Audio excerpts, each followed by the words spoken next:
Good afternoon, sports fans from all around the globe. I am your host, Jeff Dawson, and this is the Midday Market Report for Wednesday, February 23rd.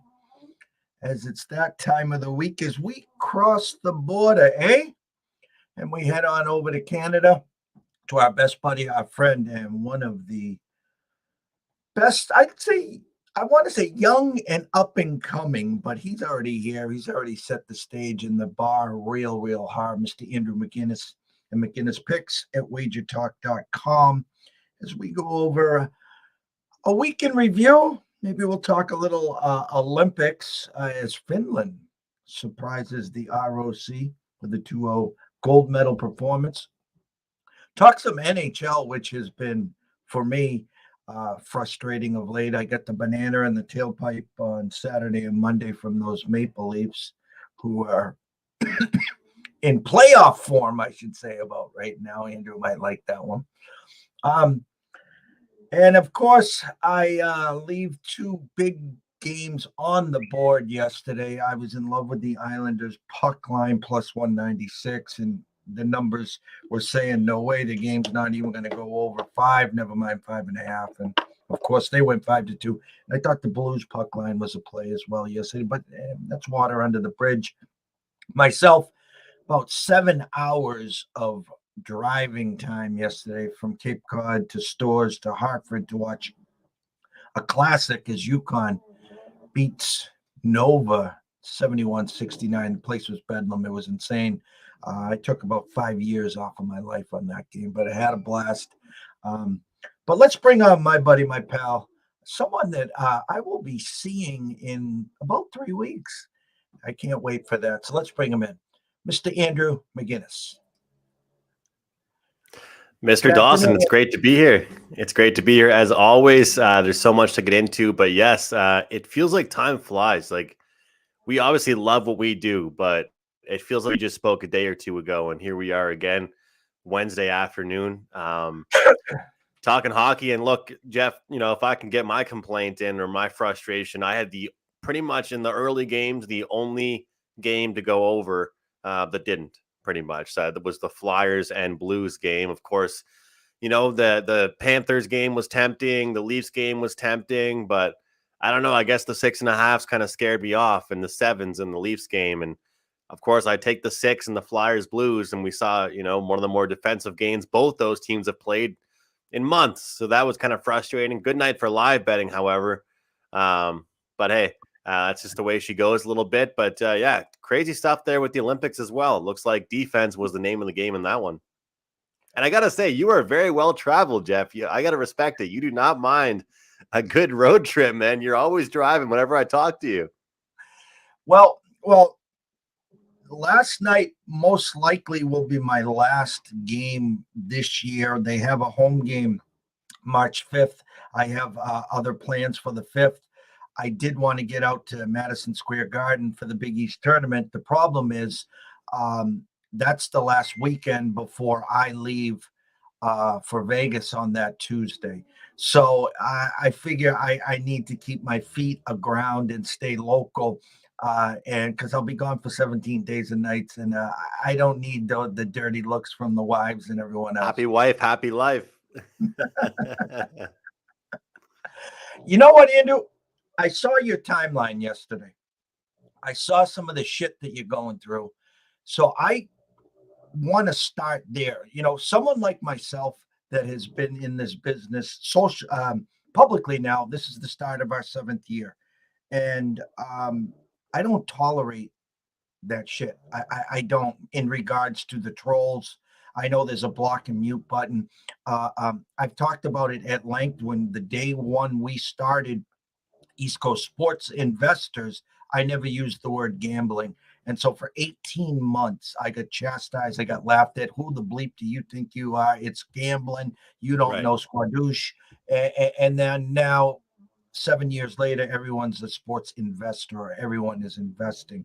But the amnesia in these lanes, the stupidity of some of these trolls where they just create a new name because they don't want to put their name and face to it.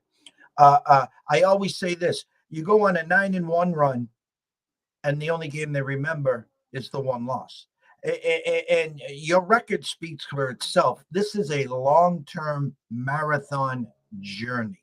Okay, so here's what I despise. I just come off of a heater, which I didn't, by the way. I'm off heater 13-2, and then the next week you start 7-1. So you are the hottest thing since sliced bread. And next thing you know, you got 4, 5, 6, 7 new clients, all fired up. It's about numbers. There is a word called regression. So if you come on to a 20-3 heater, the odds are pretty good that you're going to go 500 or below your next 10 or 15. And the shit that's going on Twitter, I wanted you just to take the stage and give you the opportunity, maybe to spit some venom, just to clear the air and just get some of that shit off your chest. No, I appreciate it. And, it's a great point you make. And I think they talked about it yesterday on a different show on Wager Talk. And they were pretty much talking about how in our industry, if you sell plays, you either sell, you sell daily, or what we all prefer and what you and I discussed together is the long-term stuff. And my long-term clients, despite the horrible October I had, a lot of people actually jumped in on November, thank goodness, are very, very happy. To your point, if you go on a monstrous run, a lot of times people wait until it's at 9-2, like you said, and then they jump on, and all of a sudden that turns into 11-6, and you're the worst person in the world. I had somebody yesterday, and I feel bad even putting this out here, but they said that they're disappointed I didn't keep my 70%, hit rate. Like I'm not even joking. Like I'm dead serious. Like I sent I'm not usually like this, but because I'm having a great season, I pretty much responded with, here's what I've done the last 25 plays. Here's what I've done the last 45 plays. Here's what I've done the last 80 plays. All 3 of those sets are positive. I was like, you can't be upset that my regression. The good news is, Jeff, is that my losses lately and my bad days have been minor. Like a 2-2 day and you lose the juice. You know what I mean? Or like yesterday was 1-3. But very rarely has any bad day been any worse than a split and you're losing the juice. And if that's what my bad days are right now, I'll take it because the good days are outweighing the bad completely. So it's tough, but it's really why, and I'll be real for everybody watching this, it probably hurts my sales and my income as a person sometimes that I don't always at Wager Talk put up daily pick packages for every pick that I'm on. Because if I'm on a huge heater and somebody wants to jump in and just irresponsibly bet that one play versus the guys that I talk to in DMs every day or every couple of days that have been with me for months that are betting the same amount every single day, managing their bankrolls, those are the guys that you want to put on for. Not the guy that's going to, create a name for you off one play. If Jeff told me tonight he's got a college basketball play he really likes, after we're done recording this video, I ask him what the play is. If they lost by 20, you guys think I'm messaging him again? Oh, what happened there? What's wrong with the play? I'm going to message you again. Hey, what do you like tomorrow? That's how it works. Like if everybody is not going to hit 100%. And I just couldn't believe I had somebody message me dead serious saying they thought I was going to continue to hit 70%. Because when they signed on with me, Jeff, for like 2 weeks, I hit 70. I said, did you really think I was going to sustain a 70% clip? And I couldn't have, this was a serious conversation I was having, and I couldn't believe it. And that's what frustrated me, honestly. For the public, the degens, for the novice, the newbies, let me try to clear the slate for you. If you hit 51.9% on minus 110s, you're going to break even. If you hit 52 to 54%, you are making money, and you are considered you're doing well, put it that way. Anything over 54%, in that 54, 57, 58%, you are considered an expert, sharp, whatever the word you want to do, and you are making bank. Okay. So I always say this tongue in cheek. If you go on to Twitter, gambling Twitter, and someone's got his chest out, duck boats, parades, preaching every win, and he's hitting 75%, go run and hide. Okay. Yes. I have two bridges for you. They're called the Bourne and the Sagamore. They're about 30 minutes away. I can sell them to you real quick because, listen, I'm not saying you can't go 70, 75%. It's called a heater, and it happens all the time. But those people on those heaters, let me see their losses the next month, the next 6 weeks. And I'm going to say 9 out of 10, they don't show their losses. And this is what kills me in our lanes, Andrew. Someone like yourself that puts out content, videos, names, faces. You work for one of the bigger companies in the business. Okay, you're there every day. You're not running. You're not hiding. You had a bad October. Guess what? You do what you do. You bounce back stronger than ever. You had a great November, great December. Your numbers are there. What makes it in this business is 100% transparency. That's what you have. That's what we have. And that's the separator. It's not the ones preaching from the top of the mountains on their wins. It reminds me of the Wolf of Wall Street, where DiCaprio is trying to sell the penny stocks. I don't want you to look at me with my wins. I want you to take a look at me with my losses because there's so very few. Mm-hmm. Well, that's just the thing. And like, we're not trying to disrespect anybody else, but the fact of the matter is, if you see somebody hyping up a pick they're advertising, and then at the end of the night, you don't see them talking about it, well, you know what happened, right? You know it didn't win. And what I like to do is beat people to the jump, and always, and you'll notice it. Yeah, it's shaping up to be a rough night tonight, or looking like it's going to be 2-2, or tweeting out the wins and the losses. I think that's just the best way to do it, because to me, I think it gives me more of an opportunity to be able to shout out the wins if I'm shouting out the losses too.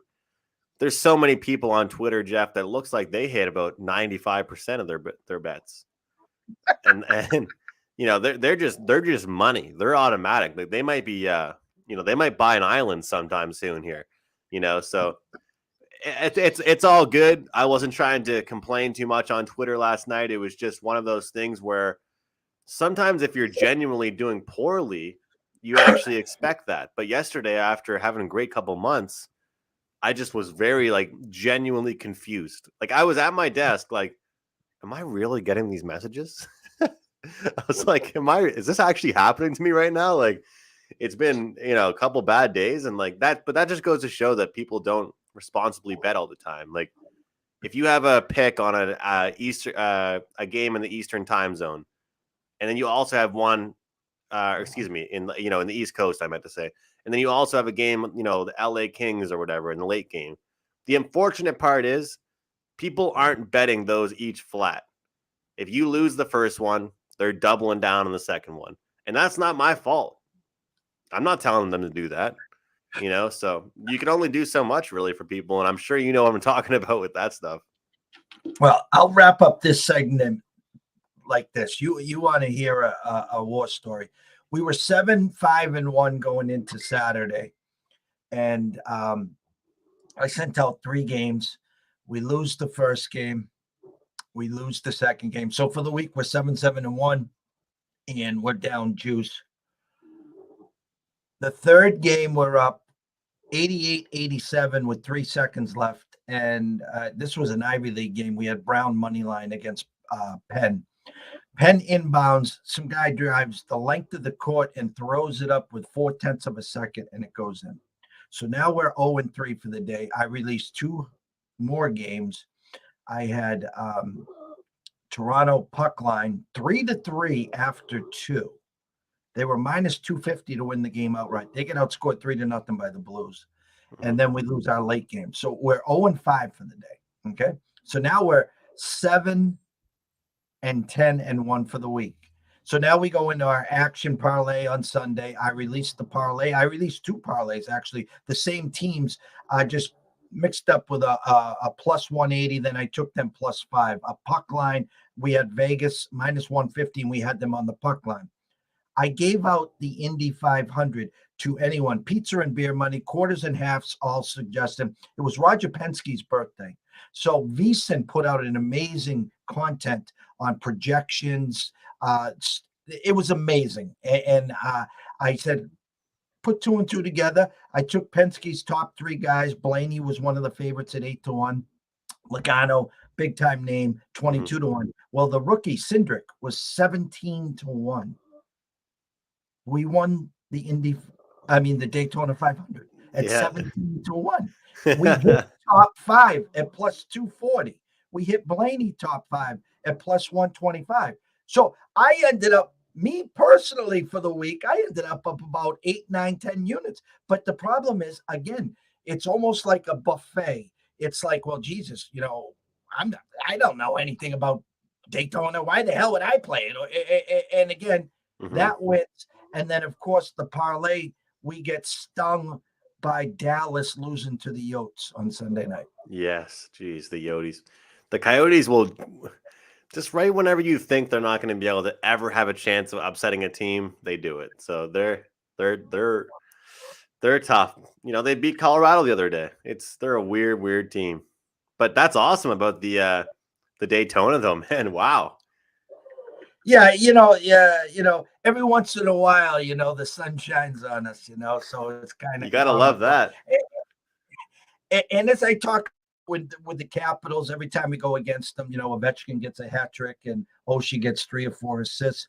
And now it's the same thing with the Yotes. If I ever go against them, Keller with the game winner. I watched him in diapers at BU. Now he says, Jeff, don't ever go against me, will you? I hear you. Hey, let's talk some pucks tonight. Short menu. The pucks have been strange, Andrew. The Dogs on Monday. Another kick in the what. For us, we had the Bruins at Colorado plus 175, up 3-1 with 10 minutes to go, and they lose 4-3 in overtime. They got steamed to plus 160 Monday afternoon, a matinee at 1. Of course, they win. Of course, Montreal goes box the wire against the Leafs. I mean, the Dogs have been barking. What are you seeing so far? It's almost like a full moon or something out there. Yeah, I said that at the start of the week. I really think that, all these expressions that we hear, Jeff, the letdown spot, the back-to-backs or the rivalry games and there's all these things that handicappers throw around, right? And I think that right now the true expression we can say that is happening is the letdown spot. And I think it's because the playoff race has already started. But the thing is, you really already know kind of who's going to make the playoffs for in large part. It's about kind of where they're going to sit. The fact is, if you think that teams don't get up for certain games more than others, people are just wrong to think that. I mean, I've talked to former NHL players. I've talked to just buddies of mine that play in the juniors. Like, just in general, players get up for more games certain than others. And we've seen that at a large scale over the past 2-3 weeks. That Leafs game, obviously, people cannot say that they took the Canadiens lightly because they got smashed by the Blues in the third period there. Wouldn't you think they'd want to have some redemption? But they didn't. They're taking teams lightly because they're bottom feeders. Arizona, even the New Jersey Devils have been upset a little bit to certain teams. I mean, there's been a little bit of that recently, and I think it's because these teams are giving it their all against the rivalry teams, and then against teams that don't really matter as much, they're playing it lightly. Look at the Senators and the Wild yesterday. I mean, weak game from Cam Talbot, but again, the Wild don't want to miss out on any opportunities to pick up 2 points, and that's what happens. So I truthfully believe that you're almost better off creating an opinion on a closer game right now than you are, odds wise, than you are, on a big favorite like a puck line, that kind of stuff, because there's just so many intangibles. And I wanted to read something that I found out. I want to see if I can find it here, but I thought it was super interesting talking about these big favorites, Jeff. So this is actually before the Toronto loss to Montreal. NHL teams laying minus 400 or more are 24-2, which is now 24-3 since 2017. But at that moment, they're only up 3.2 units. After that Montreal loss, they're negative units. So if you bet on the money line, every team that was minus 400 since 2017, you're now negative. You'll have a 24-3 record, but you'll have lost money. How unbelievable is that? 24-3 record, but a losing bet, pretty much. I thought that was unbelievable, and it just goes to show that obviously and hopefully a lot of people out there aren't betting these massive favorites, but long term, just because it's a minus 400, if you're betting these long term, all it takes is a few to lose, and you know what happens. So what do you think about those letdown spot stuff? I don't like to throw around those terms that much, but I feel like it kind of applies here in this situation with these teams. No, 100%. And I talked to you last week about Edmonton, for example. New coach, they were 4-0, and Sunday when I was doing my work, the numbers screamed the streak was over, that the Wild were going to win that game. Okay. And I just said to myself, I'm not going to step in front of that train. Instead, we tried to get cute, and we used, we went against the Yotes. I loved Vegas in that spot Sunday, and I just knew the Wild was the team. I didn't want to go against Edmonton at home, 4-0 with the new coach. And after the first period, I think it was 4-1. And so your eyes tell you the story. I always talk about Vegas and the opening number. You're talking about the Leafs. They opened up minus, say, 320 against Montreal. There was a correction, then a steam, then they went to like minus 460 against Montreal that night. And you're right. There's not a million people run into those windows playing the Leafs minus 460, say. But there's a million people playing the Leafs minus 460 in parlays. There's a million people playing the Leafs puck line. There's a million people playing the Leafs in regulation. Why? Because Vegas is telling you that they're minus 460, 480 for a reason. And so that's how we're wired. I always use this cliche, this little story that I've told you. The Dodgers had won 15 in a row. They came home on a Friday night.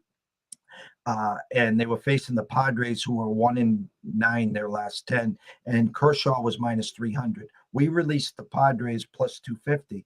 I probably got 25, 30 direct messages immediately. I got 50 emails. What are you doing? Are you insane? The Dodgers have won 15 in a row. Kershaw's on the mound. There's no way. I'd rather just give you the money, Jeff.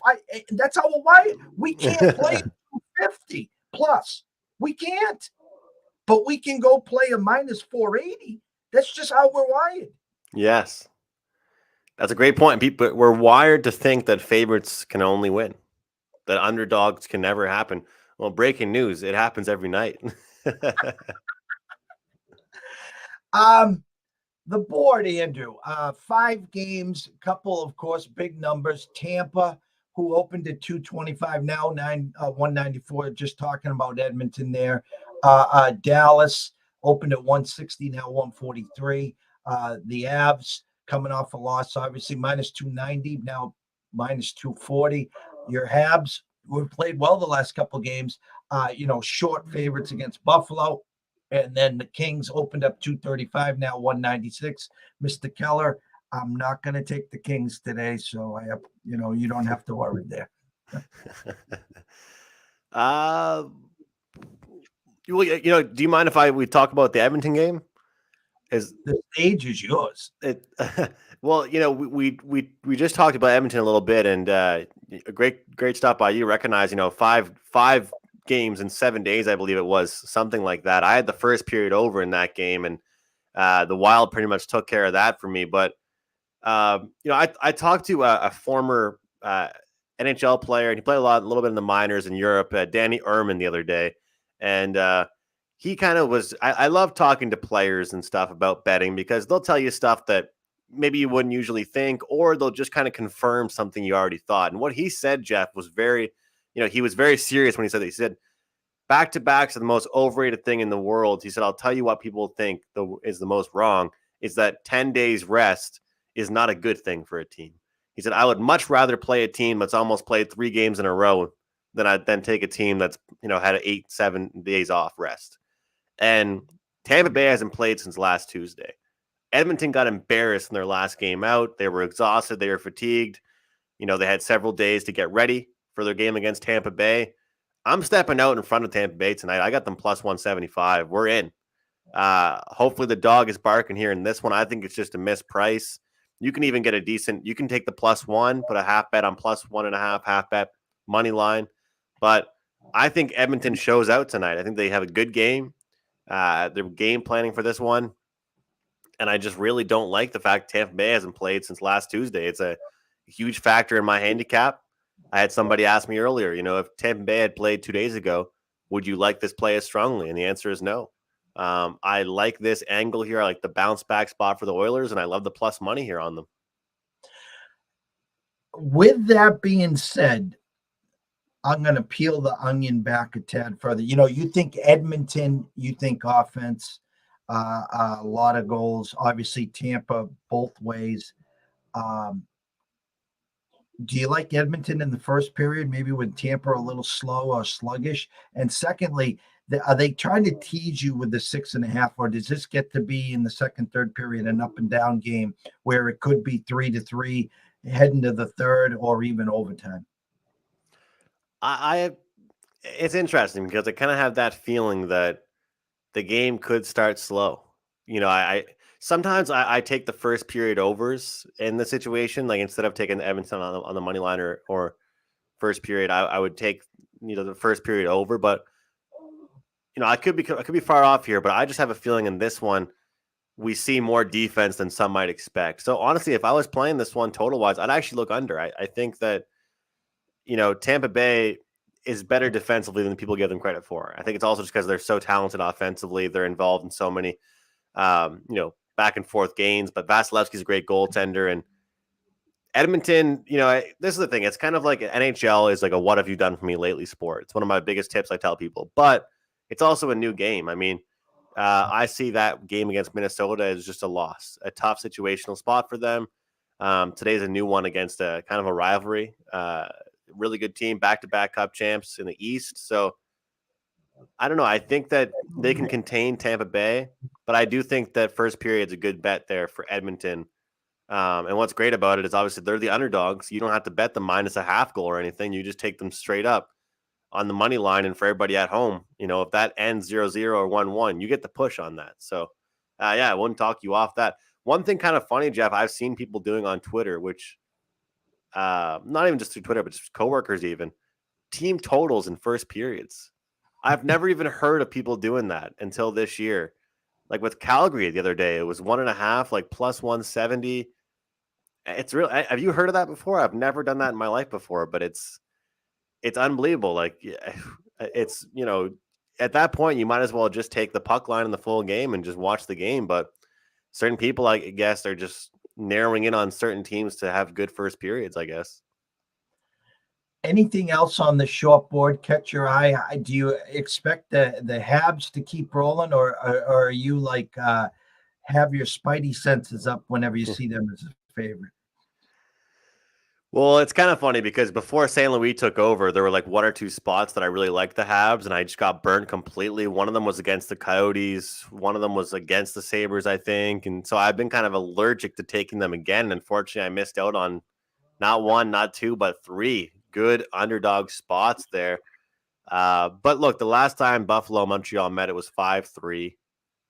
And I don't think we see anything different. I think we see a higher scoring game once again. I think we see some goals. So I think the over 6 is the play. I do think Montreal keeps rolling.